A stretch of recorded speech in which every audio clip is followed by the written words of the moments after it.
All right, we're on part 3, Yuletide. And, oops.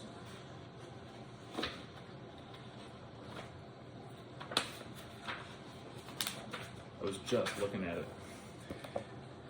Chapter 3, Yuletide. Part 3, Yuletide. Chapter 3, Yule Cheer.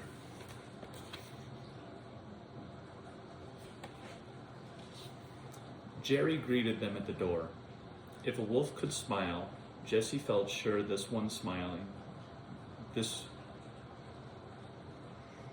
Jerry greeted them at the door. If a wolf could smile, Jesse felt sure this one was smiling now. Krampus hopped out of the sleigh, bounded over, and caught the wolf in a bear hug.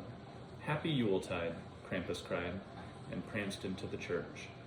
He plucked up the sack, spun around in a circle. We go, we go." "What?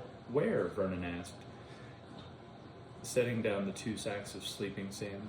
"Tonight? You can't possibly mean tonight. Besides, Christmas is over for the season." "We're not celebrating Christmas, you fool," Krampus cried. "Christmas is dead. We are celebrating Yule. Yuletide runs for many weeks, and this year it shall run as long as I deem necessary to spread my word." The Shawnee glanced excitedly at one another, but Vernon moaned, plopped down into one of the pews. "I'm tired and I'm hungry." Krampus made a sputtering, dismissive sound. "It is festive season. There will be food aplenty. Now up with you. Take the sleeping sand and put a handful into pouches and bring them along." "Pouches," Vernon whined. "Where am I supposed to find pouches?" Whippy pulled out his knife and began hacking at one of the curtains. He cut out 3 pieces, folded them using part of the cords as ties. Within a few minutes, he made 3 pouches, handed them to Vernon. Oh, don't look so damn smug," Vernon said, taking the bags. Isabel headed over to the injured wolf, Frecky. A few well-gnawed cow bones lay near his bedding. Frecky managed to get to his feet and greet her, standing unsteadily as Isabel ruffled his great mane.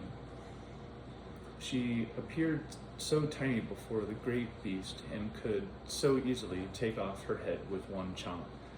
He nuzzled her hair as she poured more meat into his pie pan. "All right, enough delay.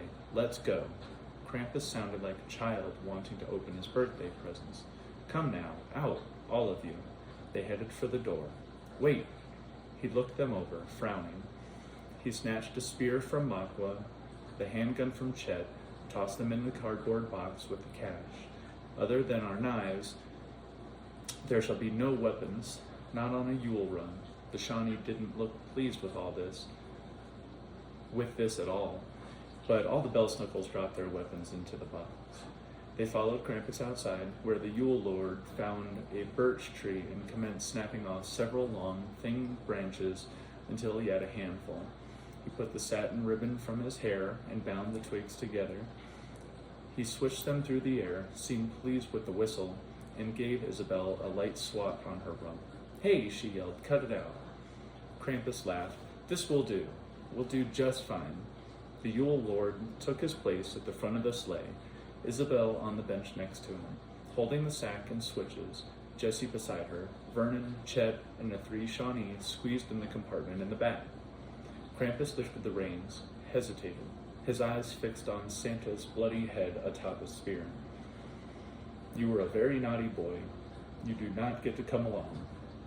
He snatched it up by the hair and chucked it. It rolled across the snow and bumped against the fallen down post, lying there on its cheek, its dead eyes staring back at them. "Away," Krampus called, and popped the reins. The goats leapt forward, climbing up over the treetops and into the clear night sky. They followed the valley north toward the cluster of lights toward Good Hope. Jesse could see the occasional home or trailer not too far below, the headlights of cars going about their way. He thought of Abigail and Linda somewhere down there. He'd lost all sense of time and wondered if they were still awake, if everything was okay. He wanted to go to them now, ached to see them again, but he knew there'd be no chance of it, not tonight, not while Krampus was in such a state.